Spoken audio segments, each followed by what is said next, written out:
All right, I am fortunate to be joined by Jordan Domineck, the newest member of the CU Buffs, man. I appreciate it. Thank you for giving me some time. First off, how are you adapting to Colorado?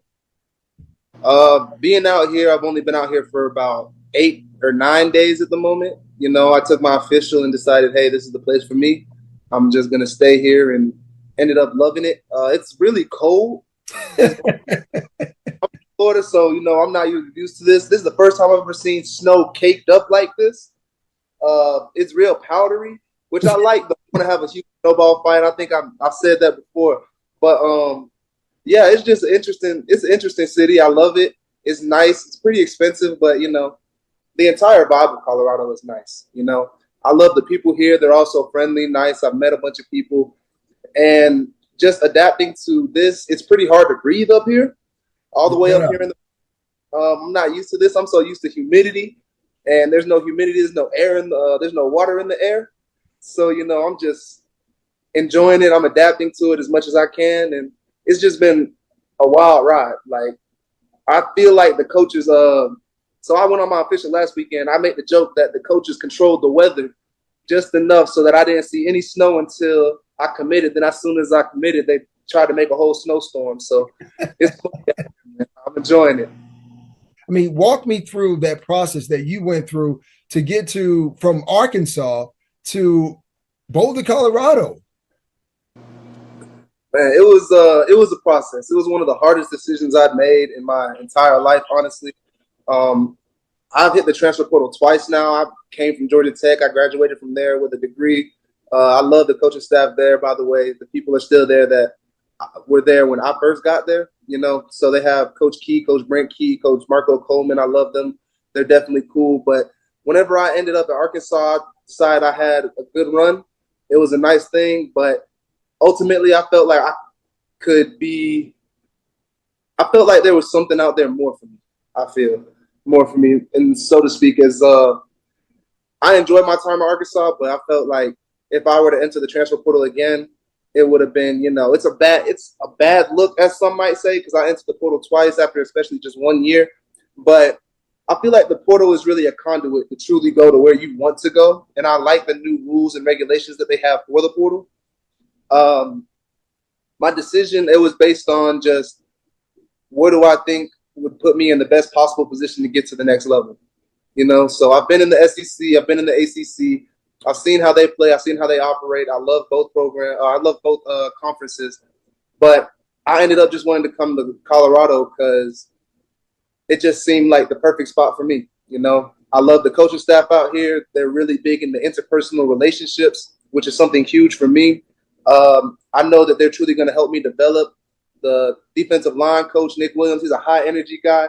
The first time I met him, it was just like, wow, like he grew on me. As soon as he met me, we just chopped it up and hit it off with him ever since. So I can't wait to start getting developed with them. And then just being in the transfer portal, understanding what comes with the transfer portal, I had to really make that decision based on, look, if I'm going to go somewhere, I have to make sure that it's going to be the right spot for me, not just football wise, but life wise, life after football wise. I want to be able to say that I went somewhere that truly helped me develop, not just football wise, but mentally, physically, emotionally, just to create myself into a more mature human being. That's what I was really aiming for when I entered the portal. And Colorado called me up. They said that everything they said that they were going to do, they've done for me so far, and everything that they've shown anywhere, whether it be on social media or anything like that, is really the true nature of what's going on in Colorado, which I truly love. These coaches are real. They're genuine. I love it. So this was really my whole process of just talking with my parents about what the best decision was for me, debating where I was going to go, and I ended up where I feel like is the best pick for me.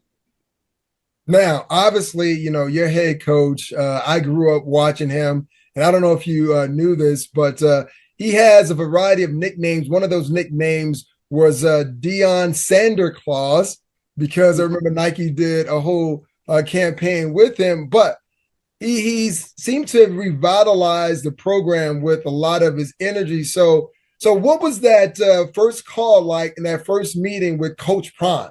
What was that like? It was interesting. I loved it. I've actually met with Coach Prime once before. So when they were over at Jackson State before I entered the portal, or when I entered the portal after I left Georgia Tech, I ended up going on to an official visit out at Jackson State. Uh, Meeting him at first, he's the realest you can get. He's definitely real. Everything that you see, every way that he's portrayed, he's like that 100% of the time. It's truly an honor and a privilege to be able to come out here and play for him, and just seeing the energy that he brings to a program, not even just his name, but just himself, just the way he handles himself and carries himself, the way he throws himself into his work, and the way he strives for success. I knew I wanted to be a part of it as soon as I met him. And then a little backstory: my dad actually played with him in high school back down in Fort Myers. They played against each other, and then when Coach Dion went to Florida, my dad transferred. Oh, Florida State. My dad transferred to Florida from an NAIA school, so they're on the field again together. So it's just a whole interesting thing of how everything just goes around and comes around. Certain connections that have always happened throughout life, and it was amazing, honestly, just to be able to hear the stories of how they used to play. Because whenever I went into my meeting with Coach Prime, me and my family, I didn't really talk too much. They were just reminiscing about the old days when they used to play football and everything. So I was like, man, I already know exactly what I'm getting. As soon as I come here, I knew exactly what I wanted to do as soon as I was meeting with Coach Prime. So basically, it was just taking that next step and saying, yeah, I'm going to be here. I'm ready. I'm ready to come out here and compete. And I know the kind of coaches that these coaches are out here. I know the kind of environment that I'm going to be in. So I'm just ready. I'm enjoying it. I'm loving it right now. And just to be able to say that I've played for Coach Prime, it's just amazing. Well, Coach Prime has this catchphrase he has coined, and it's "I'm coming." So when you hear those words, that phrase, "I'm coming," what does that mean for you? Uh, Great question. When anybody says I'm coming or we're coming or anything like that, I feel like, look, it reminds me of I can't remember the name of the movie right now, but it was an old Western where a man said, just let them know I'm coming and I'm bringing all of hell with me, So we're ready to come out here. We're ready to compete. Whenever somebody says I'm coming, they just want you to know, like, we're serious. We mean business. We're coming out here. We're not here to play around. We're not here for all the glitz and glamour and the life of, exposure and social media and all that. We're really here to work. We're really here to get deep into it, We're just ready to come. We're ready to come play. And it's just, I love to be a part of it, Just whenever somebody says I'm coming, it's like they coming. We're all on a mission. We all have a set goal. We all have a set, just objective that we need to make. We have goals that are, some would say, unrealistic based on just prior years and everything. But honestly, I feel like these are super realistic and within our grasp, the way that everybody in the community just carries themselves within the Colorado bus community, not just on the football team, but all sports. It's really interesting to see the way that a bunch of sports intermingle within the buildings and everything. I've met a few people on different teams, and it's just a totally different community than I'm used to. Like, everybody treats each other truly like family out here, and I love it. Whenever somebody says I'm coming, we're coming, we know that it's not just the football team, but it's the basketball team, it's the baseball team, it's the track team, it's the whole community of Colorado, the whole community of Boulder. So I'm just loving every second of it. That's what it truly means to me. Well, the movie that you're referencing is one of my favorite, and I believe it was Wyatt Earp who said that from the movie Tombstone. So Mm-hmm. great movie, great quote. If someone who's watching this didn't even watch football, and you had to explain to them what your position is and what you're required to do as an edge rusher, how would you describe that?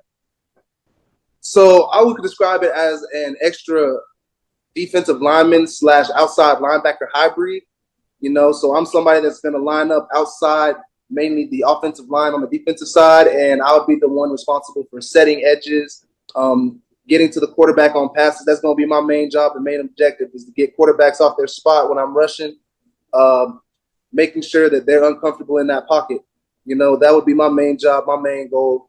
As a defensive edge player, you have to be able to recognize what's going on within an offense and be able to adapt and react as quickly as possible. You're the edge. You're the one that has to set the edge on the defense, because if the ball gets outside of you, there's really nobody else out there for another 10 to 15 yards.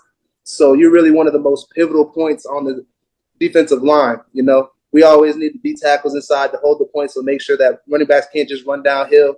But when it comes to the pass game, especially in the Pac-12 league, which is a huge passing league, the emphasis for edge rushers cannot be overstated. You know, it can't be overemphasized. I feel like everybody truly needs a pass rusher, and I'm hoping that I can develop myself to the point where I want to be one of the best, if not the best, pass rusher to ever play the game. And that's my goal, and I know it's a huge, huge goal. But I definitely feel like being out here with Colorado and just the coaching staff out here and the way they can truly develop players, I feel like I can truly do that. You know, that's my main thing right now, just being able to be a true run-stopping edge setter where the ball can't get outside of me, but also getting to the quarterback, getting them uncomfortable, getting them on the ground whenever they're trying to make a pass. And that's going to be a huge part of the defense that we're bringing in now. Well, walk me down this lane. And what I mean by that is let's do a little foreshadowing, if you will.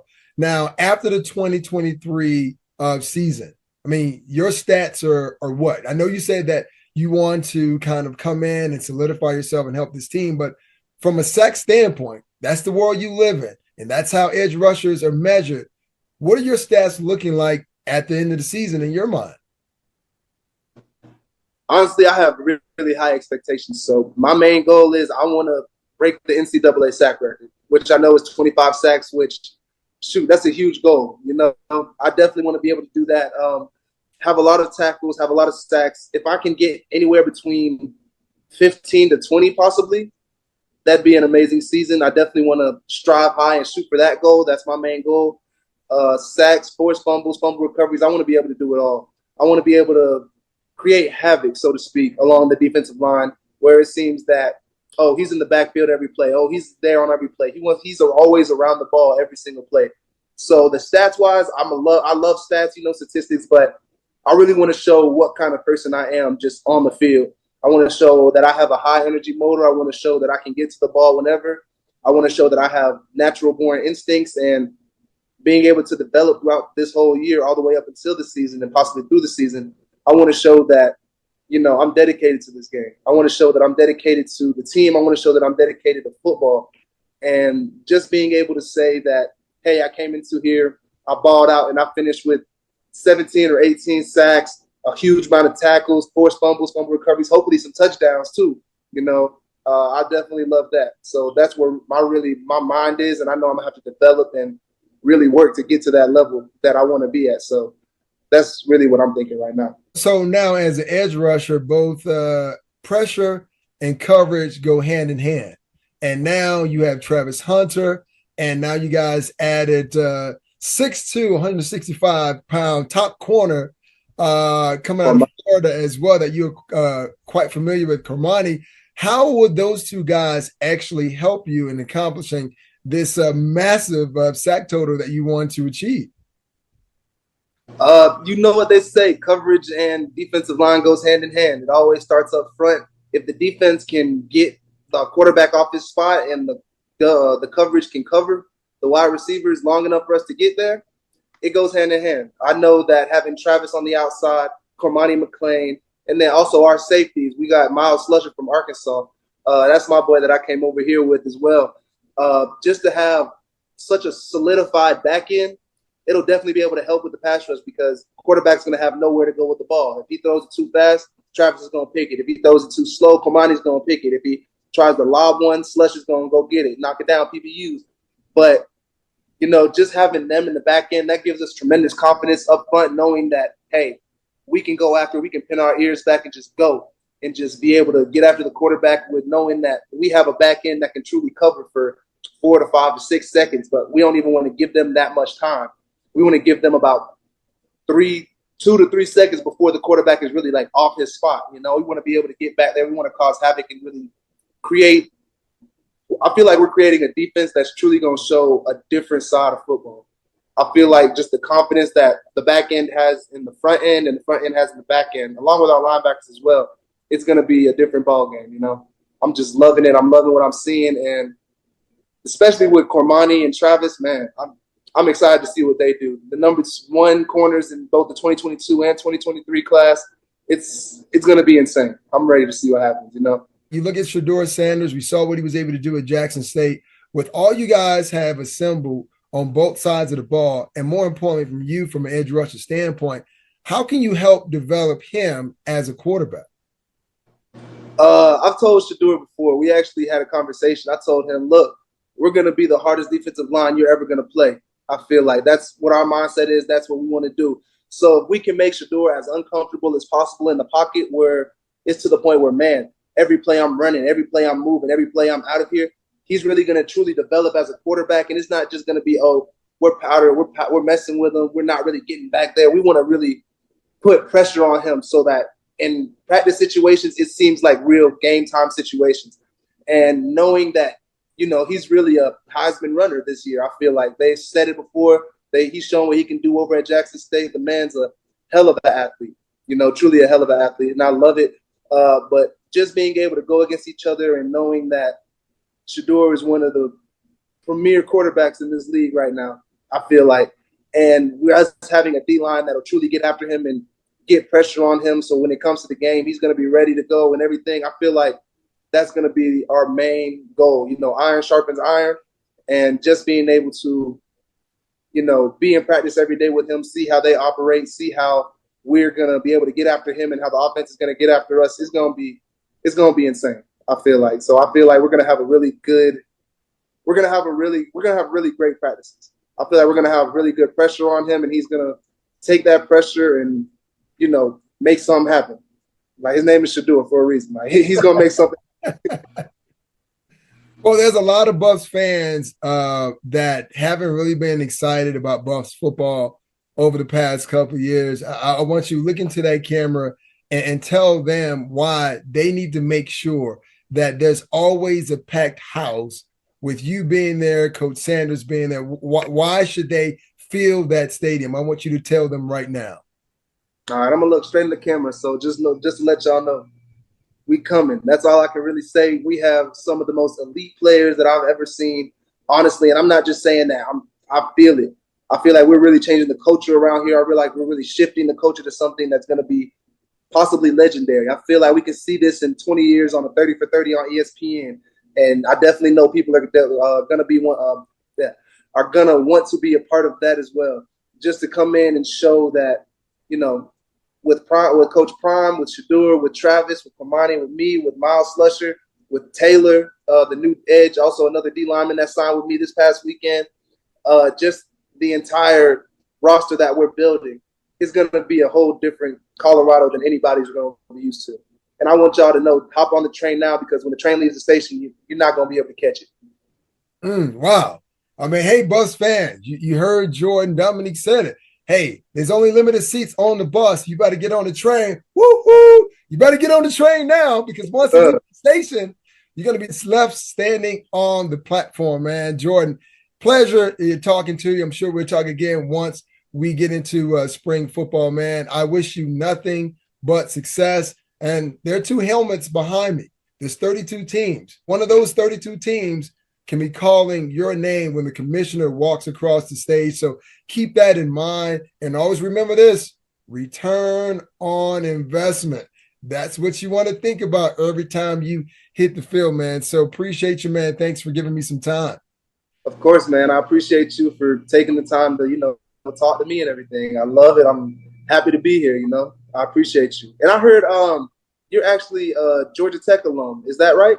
You are correct.